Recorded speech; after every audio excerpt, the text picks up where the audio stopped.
Prosseguindo na interpretação do Apocalipse, versículo por versículo, estamos no capítulo 18, vamos agora ao versículo 3. Bom, vamos relembrar que nós estudamos até o capítulo 16, eu expliquei para vocês que o capítulo 16 ele descreve até o fim da grande tribulação, porque ele fala até a batalha do Armagedon, e a sétima taça, né? Ela fala do fim quando Deus toma o reino. O capítulo 17 voltou um pouco na história, descrevendo sobre a Babilônia apocalíptica e a queda dela, e o capítulo 18 continua falando da Babilônia apocalíptica. O versículo 3, ele diz: porque todas as nações beberam do vinho da ira da sua prostituição. Os reis da terra se prostituíram com ela, e os mercadores da terra se enriqueceram com a abundância de suas delícias. Bom, nós já vimos em tópicos anteriores que a Babilônia apocalíptica significa uma religião criada lá em Babel por Nimrod e Semíramis, e essa religião ela vem dominando o mundo desde aquele momento.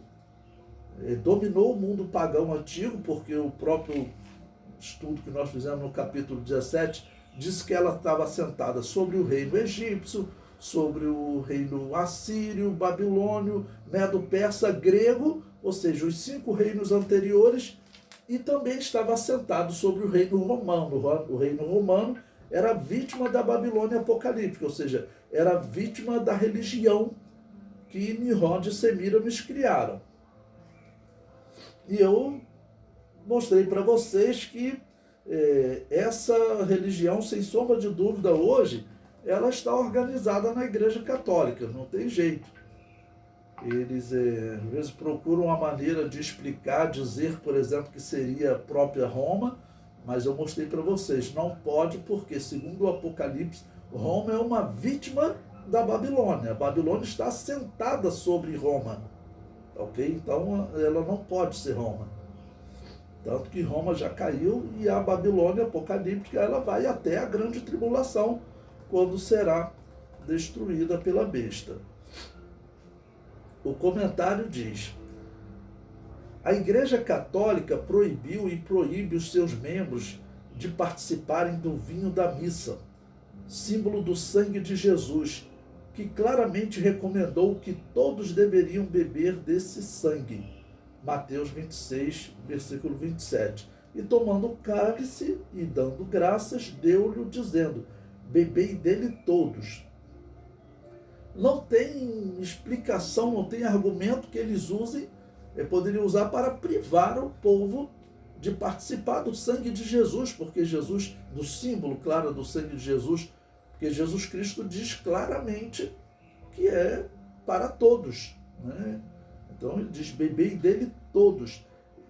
E claro que esse é um símbolo importantíssimo, porque o apóstolo Paulo, descrevendo para as igrejas, ele repetiu as palavras de Jesus, dizendo, né, que aquilo era feito em memória da sua morte na cruz, em memória do seu sangue derramado. Então havia uma necessidade. Essa é uma doutrina fundamental do cristianismo, ok? É chamado de uma ordenança juntamente com o batismo, são doutrinas que não podem ser mexidas, e é claro, a Babilônia apocalíptica mexeu com as duas. Um absurdo é essa decisão, e vamos dizer, das pessoas que estão lá na Igreja Católica, que leem a Bíblia e veem que não faz o menor sentido o Papa, os padres, não servirem vinho para as ovelhas, né? Na verdade, ela está privando as ovelhas de participarem do sangue de Jesus. Assim como o batismo de recém-nascidos, praticados também por ela, impedem as pessoas de apresentarem a sua confissão de fé a Deus após arrependimento de pecado e seguir o batismo. Então, essa atitude mostra que realmente essa instituição não tem como ser a igreja de Jesus. A igreja de Jesus jamais tomaria essa atitude. Porque alguém pode até falar, Levi, é um erro pequeno. Presta atenção, é um erro pequeno que vem há séculos. Não é um erro esporádico aqui e ali. Não, é um erro que poderia ser pequeno, eu nem considero pequeno, mas vamos dizer que fosse um erro pequeno, só que viria séculos. Então isso, na verdade, existe um plano para impedir que aquelas ovelhas participem do sangue de Jesus. O comentário prossegue. Essa mesma instituição adotou o batismo de recém-nascidos, que tira do homem o que Deus mais deseja ouvir, a confissão de seus pecados e a declaração de fé, que equivale a uma declaração de amor. É claro, né? O que Deus quer ouvir do homem é exatamente isso, que ele recebe seu filho como Salvador e se compromete a dedicar a sua vida a ele. Então, essa declaração de fé, essa declaração de amor, é que eu falei, ela tem que ser falada no momento do batismo. Uma criança não tem como fazer isso. Então, é uma heresia grave também, porque tira do homem essa oportunidade dele fazer a sua declaração de fé, a sua declaração de amor a Deus. O comentário prossegue. A Igreja Católica seguiu todos os passos do paganismo. Adotou as imagens de escultura, adotou a doutrina que fala de uma purificação após a morte, o que eles chamaram de purgatório. Adotou o mesmo título que os imperadores adotavam, Pontífice Máximo, ou seja, o sacerdote de todos os deuses, né? O Pontífice Máximo, aquele que é a máxima ponte, aquele que fazia uma ponte entre os homens e Deus, entre os deuses no caso, né? No ano 405 da era cristã, começaram a aparecer as imagens de santos para serem reverenciados. Ou seja, 405 da era cristã, você está aí há cerca de 80 anos, 70 ou 80 anos depois de Constantino. A igreja ela já era totalmente pagã. 5 anos depois, no ano 410, vem uma das piores doutrinas, que é a doutrina da Guerra Justa ou Guerra Santa, de Agostinho de Hipona, dizendo que a Igreja Católica podia matar para implantar o reino de Deus. Ou seja, era uma instituição 100% pagã. Essa instituição ela já perseguia e matava outras igrejas. Foi por isso que Agostinho de Hipona ele criou essa teoria da Guerra Justa, porque há 30 anos essa igreja de Agostinho de Hipona, ela oficialmente, desde o ano 380, no Edito de Tessalônica, do Papa Damaso I, que a perseguição às igrejas que não aceitassem o rito católico era oficial. Lá no Edito dizia que se eles insistissem, eles sofreriam castigo dos céus e da terra. Da terra, a Igreja Católica usaria a força do Império Romano para perseguir essas igrejas. E, com certeza, ela já não era a Igreja de Jesus nesse momento. Na verdade, ela se desviou, em especial ali com Constantino. Constantino organizou uma igreja poderosa, rica, e as outras igrejas que não concordaram tiveram que fugir. E ela, no caso, se passa por Igreja de Jesus na história. É o que eu sempre digo. Se você for conversar com um historiador, ele diz que o cristianismo foi a pior coisa que aconteceu para a humanidade. Pelo menos em quantidade de mortes, de corrupção, de enganos. Só que ele está olhando para a história da Igreja Católica. E vamos sempre lembrar que em 1965 foi finalizado o Concílio Vaticano II. E o Concílio Vaticano II ele deu 60 anos para a Igreja Católica, do projeto chamado Ecumenismo, 60 anos para a Igreja Católica unir todas as igrejas. Bom, estão faltando 3 anos, né? Vai fazer 60 anos agora em 2025, nós estamos em 2022, faltam 3 anos. A Igreja Católica está trabalhando por esse projeto, que, claro, é de importância vital para o anticristo. O comentário prossegue. A instituição que proibiu os seus membros de lerem a Bíblia, proibiram até de ouvir sermão na língua materna. Quem é que pensa que a Igreja de Jesus faria isso? E isso não foi por uma semana, um mês, não. Isso foram por séculos que a Igreja Católica fazia missa numa língua que ninguém entendia mais. As pessoas não podiam ter a Bíblia na mão e não podiam ouvir a Bíblia. É inacreditável que isso tenha acontecido por séculos. Mas por quê? Ela está se disfarçando de Igreja de Jesus, só que na verdade ela está trabalhando contra o Evangelho, ela está trabalhando contra Deus, está trabalhando contra a fé em Jesus. Porque se ela estivesse trabalhando a favor, claro, ela usaria a sua riqueza para distribuir Bíblia no mundo, mas naquele momento que ela estava com muitas riquezas, ela usava essa riqueza para impedir que as pessoas tivessem acesso à Bíblia, né? Na sua língua materna. E quem tentasse, ela iria ordenar a morte, quem quisesse fazer tradução da Bíblia. O comentário prossegue. Então eu li, a instituição que proibiu os seus membros de lerem a Bíblia, proibiram até de ouvir o sermão na língua materna, fazendo um sermão em latim, com a clara finalidade de tornar a Escritura Sagrada desconhecida do povo. Nunca foi a Igreja de Jesus. Sempre foi uma instituição político-religiosa fundada por Constantino.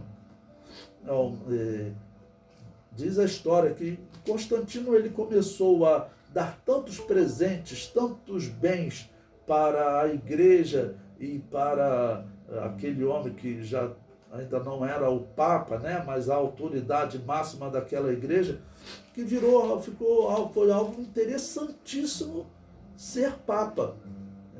Então todo pagão queria ser. E diz a história, então isso está acontecendo no ano 312 até 320, e diz a história que cerca de 50 anos depois, as eleições de Papa se formavam a guerrilha com 127 mortos por dia. Esse número de mortos por dia aconteceu na guerrilha entre os eleitores do Papa Damaso I, que depois foi eleito Papa, né, e o seu concorrente. E é esse mesmo Papa que proíbe o funcionamento de toda e qualquer igreja. Então, se nós estamos falando de 50 anos depois de Constantino, e você já tem uma igreja violenta que mata, e depois vem um teólogo chamado Agostinho de Hipona que diz, não, ela está certa em matar. Nessa época ela já não era a Igreja de Jesus. Essa é uma questão que os reformados eles precisam chegar a um consenso. Porque, ao princípio, alguns falavam que ela tinha se desviado ali naqueles dias de Lutero, um pouco antes de Lutero, talvez algumas décadas antes. Mas, na verdade, nós vemos que ela sempre foi uma instituição pagã. Então, ou a igreja cristã se tornou pagã, ou essa não era a Igreja de Jesus, existia uma outra igreja fugindo dela. E é claro que essa não pode ser a Igreja de Jesus.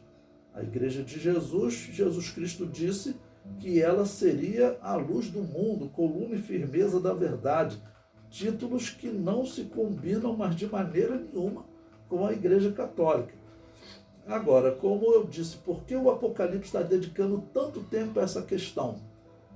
Profeticamente só tem uma explicação. Esses últimos dias, essa instituição, ela terá um trabalho em prol do governo do anticristo. Qual é? É unir as religiões.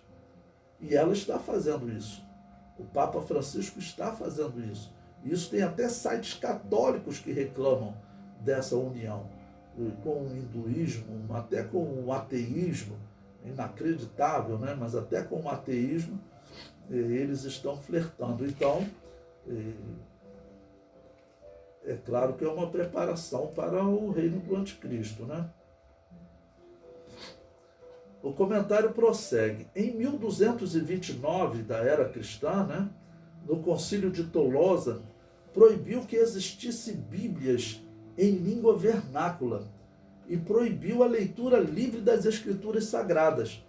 Então preste atenção nessa data, 1229. São quase 300 anos antes da reforma de Lutero. Agora eu vou explicar qual a razão, por que nesse concílio a Igreja Católica resolveu proibir expressamente e realmente iniciar uma perseguição àqueles que discordassem, né? Então, proibir expressamente a leitura das Escrituras Sagradas. As pessoas, na verdade, não tinham nenhum tipo de acesso às Escrituras Sagradas. Só podiam ouvir os padres, normalmente missas em latim. Na verdade, eles não ouviam, né? Então, eu explico com uma pergunta. Qual a razão da Igreja Católica tomar essa decisão de proibir a leitura livre da Bíblia? Eles haviam encontrado uma igreja que eles chamavam de Anabatista na região de Lyon, escondida nas montanhas da França. Eles ficaram conhecidos como valdenses devido ao destaque de um líder chamado Pedro Valdo. A história os identifica como anabatistas de Lyon. Então, explicar esse ponto aqui para vocês, né?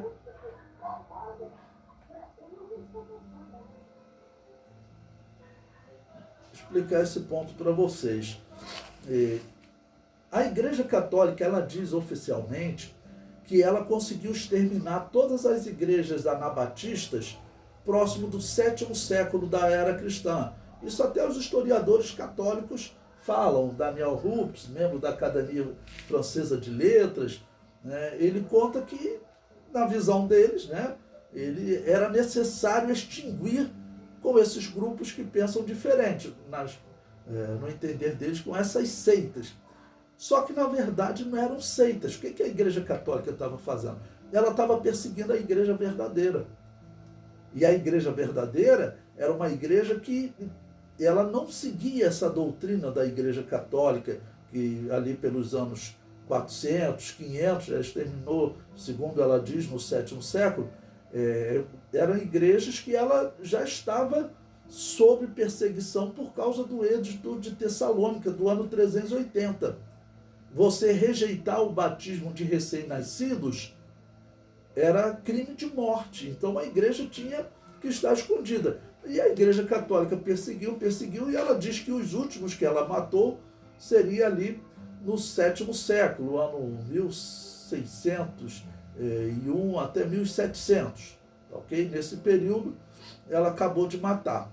E aí o que ocorre? 500 anos depois, cerca de 500 anos depois, ela encontra um grupo de anabatistas vivendo escondidos numas montanhas, num território que não pertencia aos chamados Sacro Império Romano Germânico. Então a Igreja Católica não tinha muito acesso a eles. Então nós veremos, a Igreja Católica, ou o Sacro Império Romano Germânico, recebe essa região.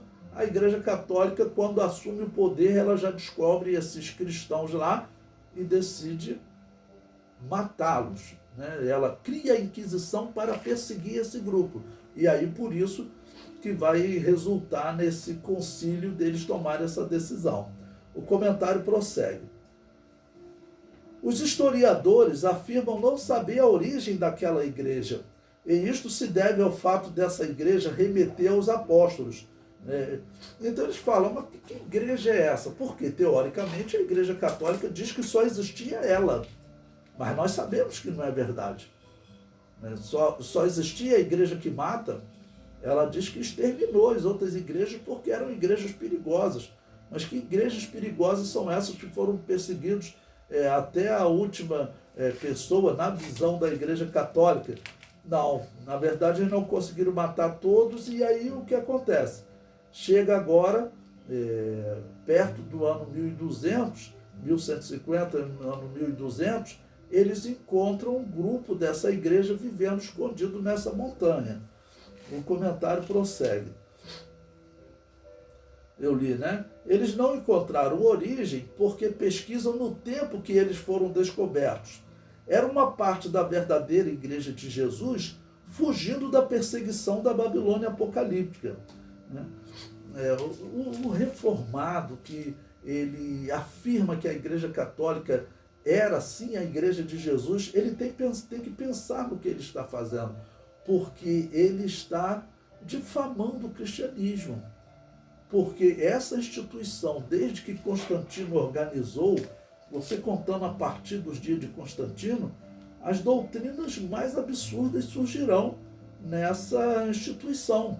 Entre elas, a doutrina da Guerra Santa, que pode matar para implantar o reino de Deus. E muitas outras doutrinas, até a proibição das pessoas participarem do símbolo do sangue de Jesus, que é algo muito importante. Ela perverteu essa doutrina. Então, chamar ela de Igreja de Jesus é uma grande difamação ao Evangelho, porque aí parece que o Evangelho foi essa instituição violenta, essa instituição que enganou os reis da terra. Mas, na verdade, o Apocalipse descreve ela como não sendo o Evangelho. Não tem outra instituição que se encaixa melhor na história do que a Igreja Católica. Porque todos sabemos que a religião da Babilônia, isso está claro no Apocalipse, ela nasceu lá em Babel e vem sendo assentada sobre reinos, assentou-se sobre o Império Romano. Eu li para vocês, depois vou ler novamente, que Flávio Joséfo, através de documentos, ele apresenta para o imperador romano a origem da religião de Roma. E ele diz que Júpiter, os sacerdotes de Júpiter, eles tiraram aquela estátua, aquela imagem de escultura da Torre de Babel. Ele fala isso claramente, quando ele conta a história da Torre de Babel, ele fala, olha, os sacerdotes que escaparam dessa torre, eles prosseguiram no mundo com essa religião de Júpiter, que governava Roma naquele dia. E claramente essa religião ela acabou por ser organizada na Igreja Católica. Isso não tem dúvida. Eu falei para vocês, no ano 431, estava lá na cidade onde Semíramis era adorada como Diana dos Efésios, eles pegaram todos os títulos de Semíramis e colocaram em Maria, Mãe de Deus, Nossa Senhora, Rainha dos Céus. Quem estuda religião do mundo antigo sabe isso sem sombra de dúvida, não existe outra conclusão. O comentário prossegue. Desde o ano 470 da era cristã, o Império Romano e a Igreja Católica haviam perdido o controle daquela região para os bárbaros burgundos. Bom, então eu estou explicando para vocês. Essa região onde vai encontrar essa igreja, porque a Igreja Católica diz que tinha exterminado todas as igrejas que não aceitavam batismo infantil desde ali do ano 700, ok? E aí, quando eles encontram esse grupo, aí primeira coisa que eu já mostro na história, era uma região que a Igreja Católica não tinha acesso, porque não pertencia ao Império Romano. O comentário prossegue. Em 730, os francos dominaram a região e em 1332 passou para o domínio do Sacro Império Romano Germânico. Olha, 1032. Tá bom? Então já estão se aproximando desse momento histórico. Então até 1032 não pertencia ao Império Romano Germânico. Em 1032 passou. Na região de Lyon havia uma grande comunidade de cristãos que se destacaram resistindo às perseguições do Império Romano. Agora, no século XII, serão perseguidos pelo Sacro Império Romano Germânico, liderado pela Babilônia Apocalíptica. Vocês podem pesquisar, se quiser pesquisem na internet, né, Atas dos Mártires de Lyon. E aí vocês vão encontrar descrevendo como os cristãos eram mortos naquela cidade, ainda no período do Império Romano. Bom, e agora estão sendo perseguidos pela Igreja Católica. No ano 1173, o rei Frederico I, que viveu de 1122 a 1190 da era cristã, entregou a cidade de Lyon ao governo eclesiástico católico. Em 1184, a autoridade católica iniciou a perseguição aos valdenses, ou a esses anabatistas de Lyon, né? Anabatistas chamavam de anabatistas por eles, na versão católica, eles rebatizarem as pessoas que fossem para a sua igreja. E eles diziam, nós não somos anabatistas, ou seja, nós não somos rebatizadores, nós somos batizadores, ok? Bom, então ele entregou a cidade de Lyon ao governo eclesiástico.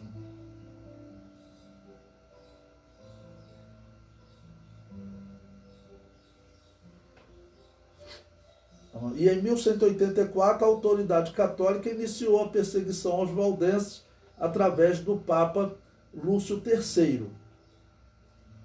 Aí eu coloquei uma citação aí de uma obra bem interessante que vocês podem depois ver.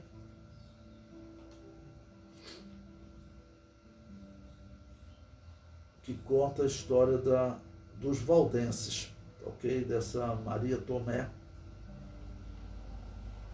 E ela diz o seguinte: desde 1192 eram bastante numerosos na Lorena, fazendo com que o arcebispo de Toul, Eudes, tomasse medidas contra eles, e enumera outras perseguições que sofreram após o Quarto Concílio de Latrão, 1215, de uma maneira interessante.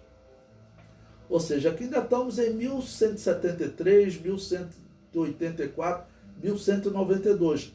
As perseguições, vamos dizer, estão começando já a esse grupo de cristãos que eram chamados de anabatistas. Ou seja, uma grande diferença deles é que eles não aceitavam o batismo de recém-nascidos. O comentário prossegue. Seguiram-se 31 anos de perseguição até o Quarto Concílio de Latrão. Após este concílio, a perseguição vai aumentar por toda a Europa, onde foram encontrados anabatistas. Então, eles vão aumentar a perseguição. Vou colocar aí mais uma citação desse livro que eu falei para vocês. Ele diz: em novembro de 1215, Inocêncio III presidiu a última sessão do Concílio de Latrão, que terminou com a condenação dos cátaros e dos valdenses. É assim que os católicos chamam os anabatistas de Lyon, habitantes dos vales alpinos. O concílio também proibiu a criação de novas ordens religiosas, manteve a discriminação contra os judeus e fez surgir a expressão transubstanciação, termo usado pela Igreja Católica para explicar a conversão do pão e do vinho no corpo e no sangue de Cristo. Ou seja, em 1215 que eles estão criando essa heresia, que eles dizem que os membros da igreja não podem beber o vinho porque estaria bebendo o sangue de Jesus. Só o padre que pode beber, E o corpo também, eles dizem que se transforma de maneira que as ovelhas católicas não devem nem mastigar o pão, Deve só salivar ele e engolir para não ferir o corpo de Cristo, O comentário prossegue. De resto, o Papa convocou uma nova cruzada. Os irmãos sabem o que são cruzadas. Eles já estavam fazendo guerras contra os árabes e os judeus lá em Jerusalém.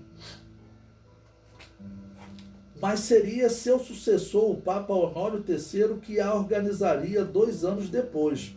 Em fevereiro de 1231, ao assinar a bula Excomunicamus, o Papa Gregório IX instituiu formalmente a Inquisição, dando um passo adiante na máquina de perseguição criada por Inocêncio III. Essa Inquisição, irmãos, eram as torturas mais absurdas que os homens passavam, e isso era feito tanto com cristãos, como são o caso dos anabatistas de Lyon, ou com, por exemplo, bruxas que eles encontrassem. Então, as pessoas, uma das mais comuns era esticar a pessoa numa roda, onde ela estava amarrada com os braços para cima e as pernas embaixo, e aquela roda ia esticando a pessoa. Diz que às vezes chegava a soltar os ossos né, do braço, né, do tronco, e a pessoa caía no chão, que ela nem conseguiria mais andar, nem fazer nada.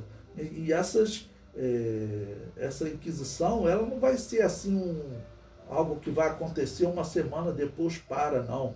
Essa Inquisição, ela já é resultado daquela doutrina da guerra justa, doutrina da guerra santa de Agostinho de Hipona, que dizia a Igreja Católica pode matar para implantar o reino de Deus. E é isso que ela está fazendo. Então agora ela está oficializando torturas para depois executar as pessoas. O texto prossegue. A partir desta bula, não caberia mais aos bispos lutar contra a heresia. A tarefa passava agora aos prelados, diretamente subordinados à Santa Sé, que gozavam de poderes extraordinários, ou seja, pessoas preparadas para fazer essa execução, essa tortura em nome do Papa. Isso aqui são 300 anos antes de Lutero. Ainda que dissesse, a igreja se desviou agora, você acha que a igreja de Jesus ficaria sem existir 300 anos? Então não tem como. Esse conceito reformado de que eles reformaram a igreja de Jesus, na verdade, eles reformaram a Babilônia apocalíptica. Essa é a triste verdade. O comentário prossegue. A prisão perpétua e a morte na fogueira tornaram-se meios reconhecidos pela Igreja para lutar contra a heresia. Em setembro de 1231, os primeiros inquisidores começaram sua temida missão na Europa. E aí também eu cito agora o livro Fox, que fala sempre dos mártires da igreja, né? Ele vai comentar também sobre esses mártires de Lyon. Diz: suscitaram a primeira aparição dos inquisidores porque o Papa Inocêncio III autorizou a certos monges como inquisidores para que fizessem inquisição e entregassem os reformados ao braço secular. Ele chama esses anabatistas de reformados, mas não são, claro, 300 anos antes da reforma protestante, né? O processo era breve, porquanto uma acusação era considerada como prova de culpa e nunca se concedeu um juízo aos acusados. Se alguém era acusado em seu leito de morte de ser seguidor de Valdo, suas possessões eram confiscadas e o herdeiro ficava privado de sua herança. Ou seja, tudo passava a ser bens da Igreja Católica, né? O historiador português Geoffrey Barraclough, em sua obra Os Papas da Idade Média, descreve os valdenses, como eles chamam, né? Descreve esses anabatistas de Lyon como pregavam uma religião primitiva, próxima dos apóstolos, defendiam os valores espirituais, a pobreza, a pregação, pediam aos homens que trabalhassem pela sua salvação e lutavam contra a pesada e rígida hierarquia secularizada. Ou seja, eles são vistos pela população como pessoas que seguiam a igreja primitiva, uma igreja pura, que não era essa igreja rica que agora as pessoas estavam presenciando, rica e poderosa, né? Então é assim que um historiador, ou seja, alguém que não é católico, tá ok? Vai descrevê-la e prossegue. Jeffrey Richards os descreve da seguinte maneira: seu valor principal era a pobreza, e acreditavam que a Igreja de Roma não cumpria seu dever ao negligenciar a imposição de pobreza absoluta ao clero. Rejeitavam todos os complementos do culto católico, construções rituais, música, cânticos, cemitérios e todas as ideias baseadas na tradição, na elaboração acadêmica ou na autoridade da igreja, tais como purgatório, orações pelos mortos e dias santos. Ou seja, a coisa que eles rejeitavam são as coisas que todos rejeitam hoje ainda na igreja católica, né? Porque, como eu disse, essa instituição é, sem sombra de dúvida, a Babilônia apocalíptica, né? Menendez Pelayo nos diz que viviam de esmolas e que gostavam de censurar a riqueza e vícios dos eclesiásticos católicos, né? Sendo seu primeiro erro o laicismo. Veja, isso aqui é um comentário que um historiador está fazendo, né? Dizendo que eles cometiam o erro do laicismo. O laicismo é o quê? Até hoje, como vocês ouvem, o Estado laico, né? O Estado laico significa que a religião está separada do Estado. A religião não deve estar envolvida com política. E o que Constantino havia instituído era exatamente um império e uma igreja. Ou seja, o império tinha uma igreja. Ou seja, a igreja estava envolvida com política. Por isso que eu digo, a Igreja Católica é uma instituição político-religiosa, é uma religião política. E o que esses anabatistas de Lyon defendiam é que não, a igreja tem que estar separada da política. Bom, ela prossegue. Arrogavam-se todos, inclusive as mulheres, o direito de pregar e administrar os sacramentos, que a Igreja Católica chama de sacramento, né? De pregar o Evangelho, e não era algo reservado só dos pastores, por exemplo. No caso, a Igreja Católica dizia que isso pertencia ao clero, aos sacerdotes católicos pregar o Evangelho. Não, a ordem é para todos. Então, era a defesa deles. E prossegue. E ainda que negavam a oração pelos mortos e que fugiam dos templos, preferindo orar em suas casas, condenavam o juramento e a pena de morte. Mais adiante, refere-se à não aceitação dos sacramentos por sacerdotes indignos, seguida da afirmativa de que qualquer leigo podia administrá-los sempre que se submetesse às penitências e à austeridade do grupo. Ou seja, eles estão dizendo o seguinte, aqueles sacerdotes católicos, o que eles estão fazendo lá não tem valor nenhum. Lembre-se, isso aqui é 1200, né? 1220, 1230.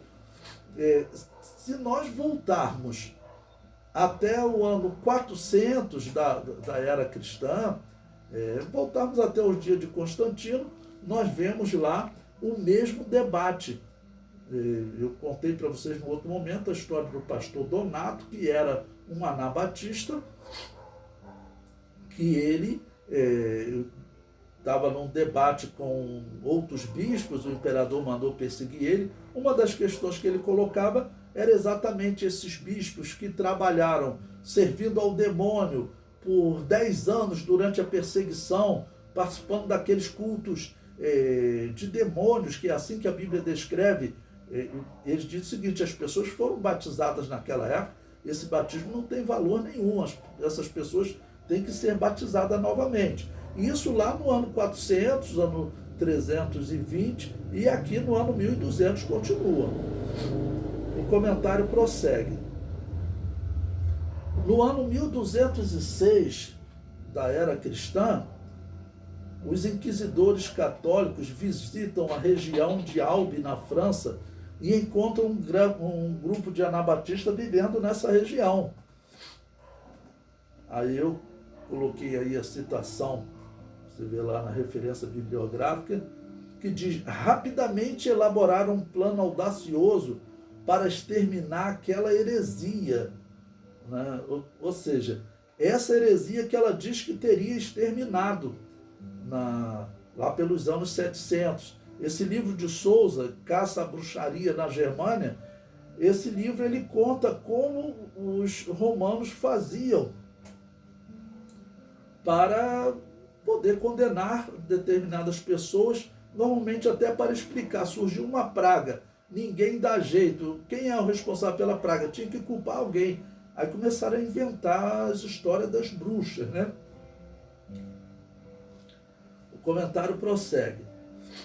É difícil obter informação detalhada da Igreja de Jesus no período dominado pela Babilônia apocalíptica.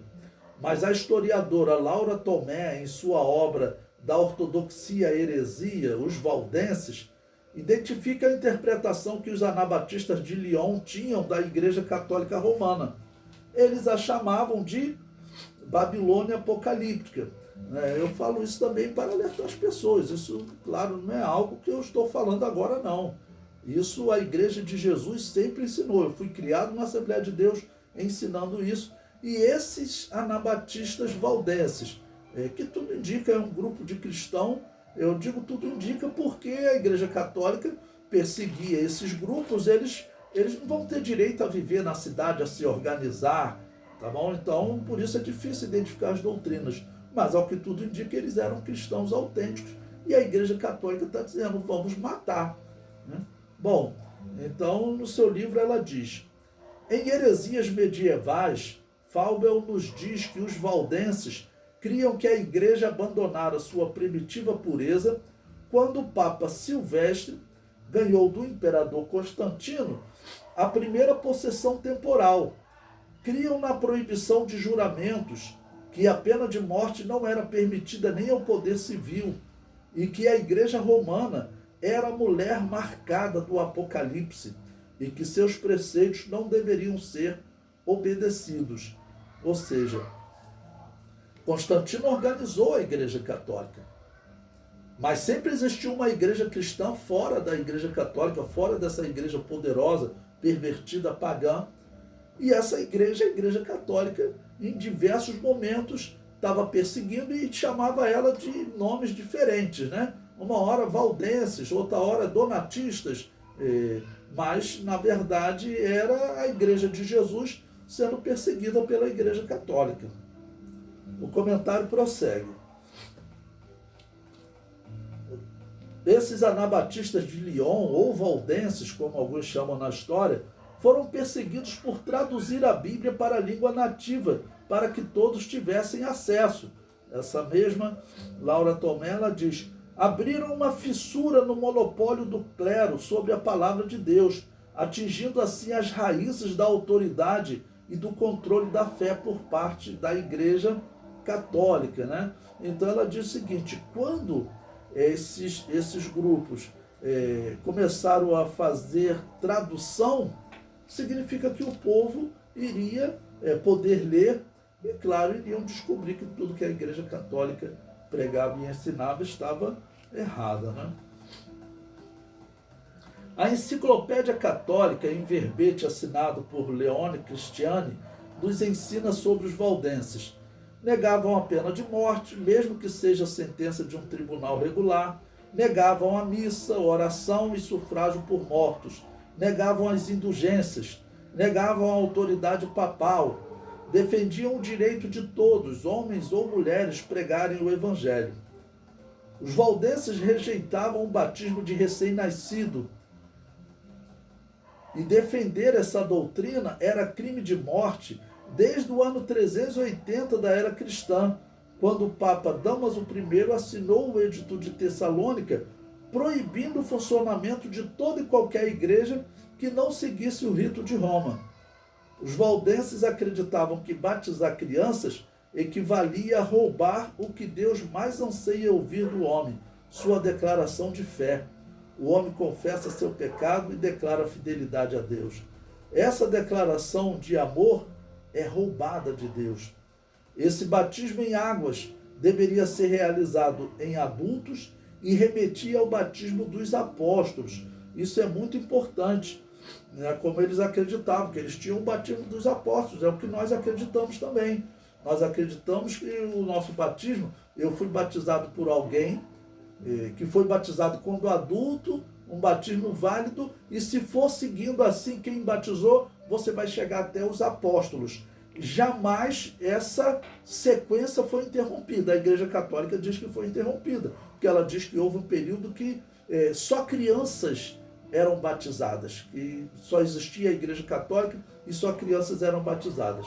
Isso não é verdade, né? Isso estaria rompendo a essência do que Jesus Cristo falou sobre o batismo. O comentário prossegue. A Igreja Católica batia no peito para afirmar que exterminou todos os anabatistas no 7º século da era cristã. Encontra um novo grupo de cristãos verdadeiro, né? Então a Igreja Católica ela então batia no peito dizendo que teria exterminado esse grupo. Mas quando eles encontram esse outro grupo, eles vão fazer o quê? A primeira atitude vai ser formalizar a proibição de tradução da Bíblia, de leitura da Bíblia pelo povo. Então, como eu disse, isso aqui são 300 anos antes da Reforma. Essa instituição, ela sempre foi a Babilônia apocalíptica, para nós não tomarmos, para nós não sermos enganados nesses últimos dias, porque muitas igrejas estão sendo levadas a acreditar que a Igreja Católica era a verdadeira Igreja de Jesus e estão se submetendo a ela. O comentário prossegue. A igreja se tornou conhecida devido à conversão, essa igreja dos valdenses, tá ok?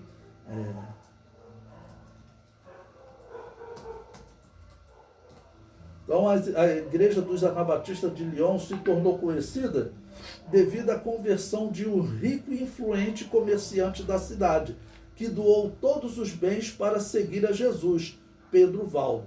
Então, lembre-se que essa região, o Sacro Império Romano Germânico não tinha controle sobre ele, o Papa não tinha controle sobre ele. Então, a pregação do Evangelho era mais livre.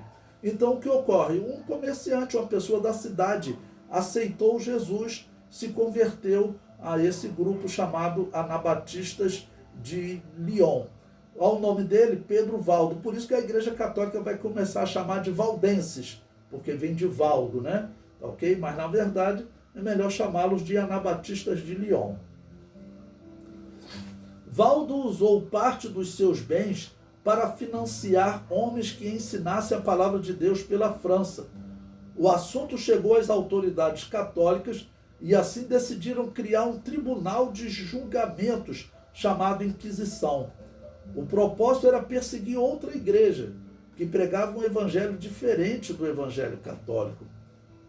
Primeiro, o arcebispo de Lyon, Guichard, proibiu a pregação da palavra de Deus.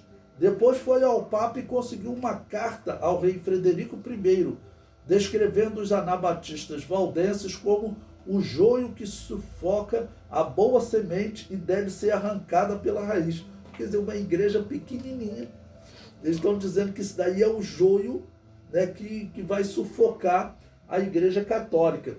E que esse joio deve ser arrancado pela raiz. É inacreditável, porque o próprio Jesus, da maneira que ele descreveu, ele diz o seguinte, que não pode arrancar o joio.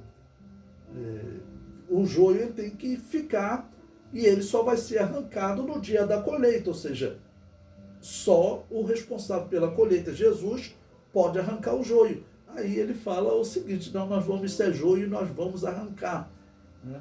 Então, mostrando que, na verdade, não é a igreja de Jesus, né? Pois bem, eu coloquei aí também mais uma citação dessa Laura Tomé, desse livro de história, que eles chamam de História dos Valdenses ou dos Anabatistas de Lyon. Ela diz, na transcrição das acusações contra os valdenses, feitas pelo mesmo inquisidor, agora tratado por Reinarius Sacho, vemos que os valdenses diziam que a igreja romana não é a igreja de Cristo, mas uma igreja de malignos que apostatou sob Silvestre, quando o veneno da temporalidade se infundiu nela.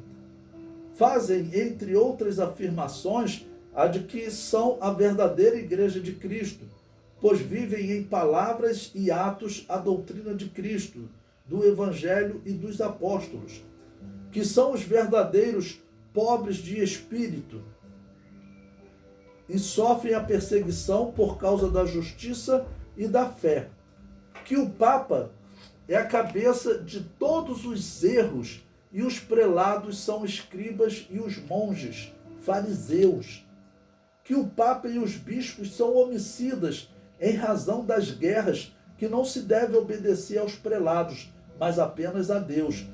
Nesse período estão ocorrendo cruzadas. O Papa ele estava defendendo a morte de judeus lá em Jerusalém, como também dos muçulmanos, e os judeus que viviam na Europa também estavam sendo perseguidos, né, por ordem do Papa.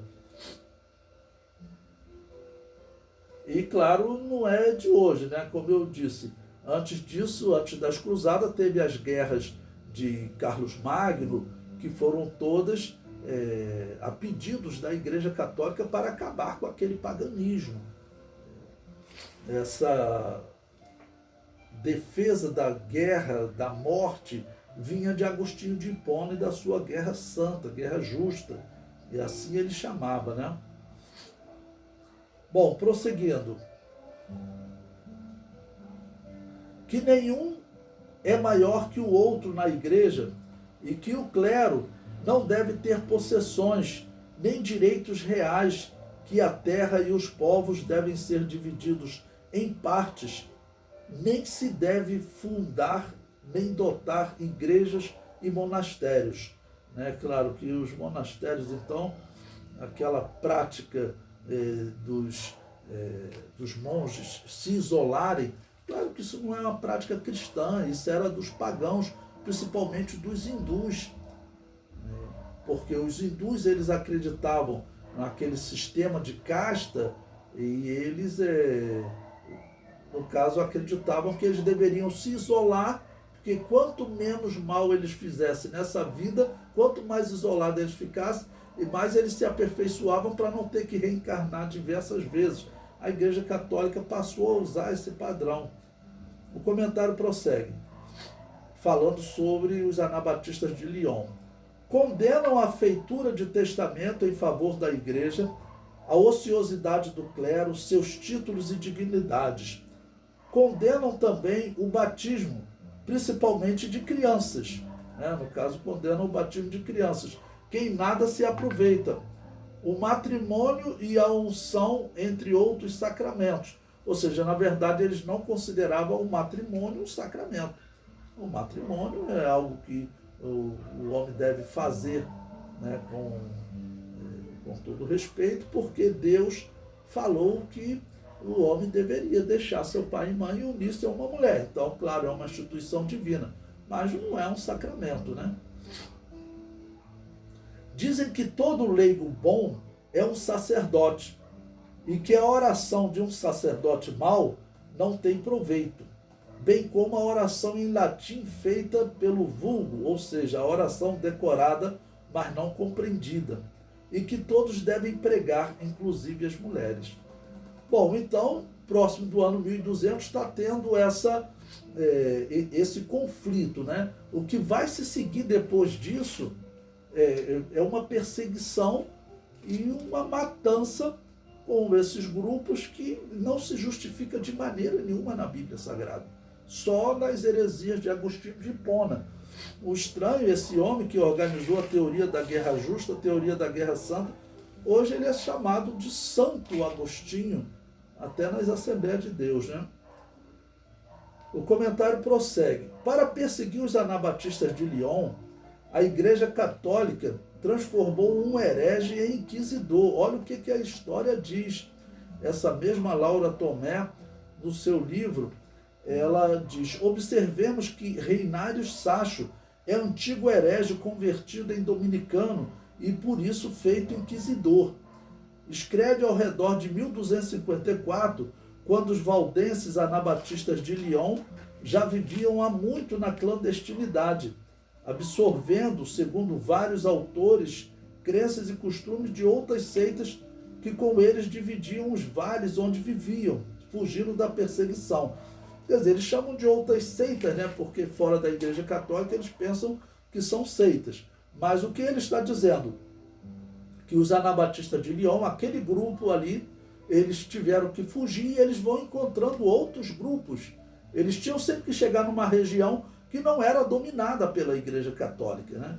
Esse domínio católico vai só aumentando, mas conforme se aproximar o principal, né, que é a Revolução Francesa e a descoberta das Américas, onde nos Estados Unidos também vai ser proibido a perseguição por fé, então a Igreja Católica já não vai ter mais autoridade para perseguir. O comentário prossegue. A história é clara em afirmar que havia sim uma igreja fora da Igreja Católica. Eles estavam escondidos desde o ano 380 com a perseguição do Papa Damaso I.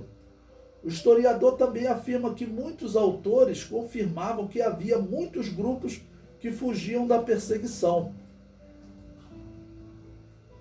Na história dos anabatistas de Lyon, encontramos a mesma prática católica na luta contra outros movimentos católicos, outros movimentos cristãos. Os católicos difamam e inventam heresias atribuindo a esses grupos. Então, aqui o exemplo que eu vou citar é de historiadores falando, no caso dessa mesma Laura Tomé, falando, como sempre ocorre, que a Igreja Católica, quando eles queriam exterminar um grupo, eles inventavam até mentira daquele grupo. Por isso que eu disse, é muito difícil nós conseguirmos informações dessas igrejas, né? Bom, a Laura Tomé prossegue. Encontramos vários outros estudiosos comentando pontos em que criam os anabatistas de Lyon. Filoslada cita antigos polemistas católicos alertando que inclui no erro dos de Lyon aqueles que são típicos de outras heresias, né? Falando das doutrinas deles. Um dos clérigos com a autoridade de perseguir, capturar, torturar e matar os anabatistas de Lyon era Antônio de Passal. Ele escreveu em 1260, então já são cerca de 60 anos de perseguição. Ele escreveu em 1260 criticando os anabatistas de Lyon. O que ele diz? Ele diz: os hereges devem ser reconhecidos por seus costumes e suas palavras. Em termos de comportamento moral, são compenetrados e modestos. Não têm vaidade com sua indumentária, a qual não é demasiadamente rica nem abjeta.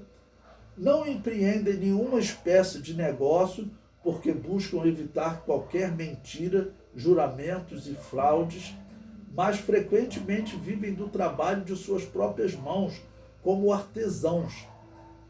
Seus homens instruídos são tecelões ou trabalhadores textos. Não aumentam suas riquezas, mas se comprazem com a satisfação de suas necessidades. Não frequentam tabernas local de bebida alcoólica, né? Boteco, vamos poder botar aqui. Não frequentam botecos, nem representações, nem sequer nenhuma dessas futilidades. Representações artísticas, às vezes musicais, eles evitam o ódio, estão sempre trabalhando, ensinando ou aprendendo. Olha a descrição que o inquisidor, isso aí já eram 60 anos de perseguição. Isso aqui foi escrito, segundo a história, no ano 360 da era cristã. Já eram 60 anos de perseguição. Tudo que ele escreve ali são coisas boas, né? São coisas boas. O comentário prossegue.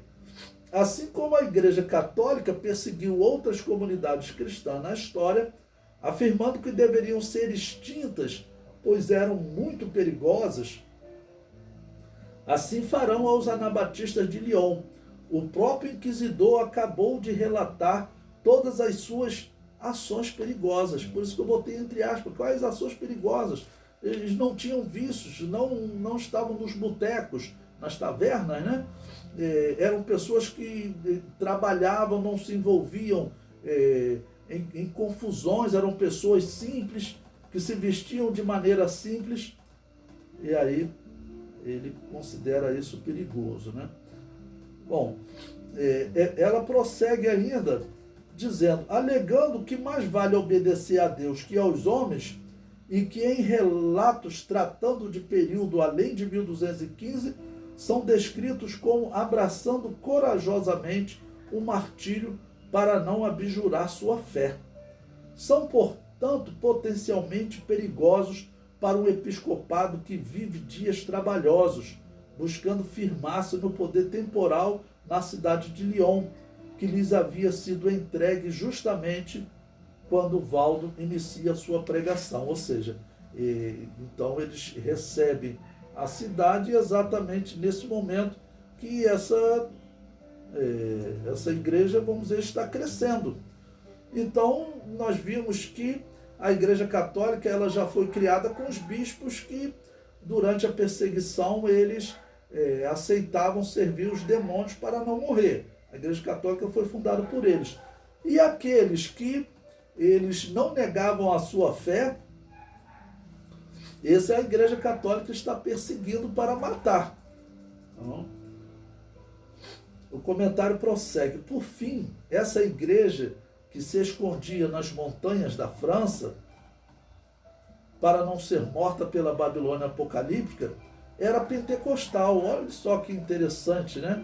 O novo Dicionário Internacional da Igreja Cristã, de J.D. Douglas, atribui aos valdenses visões, profecias e possessões espirituais, ou seja, expulsavam o demônio das pessoas, como a igreja cristã sempre fez, como a Assembleia de Deus sempre fez.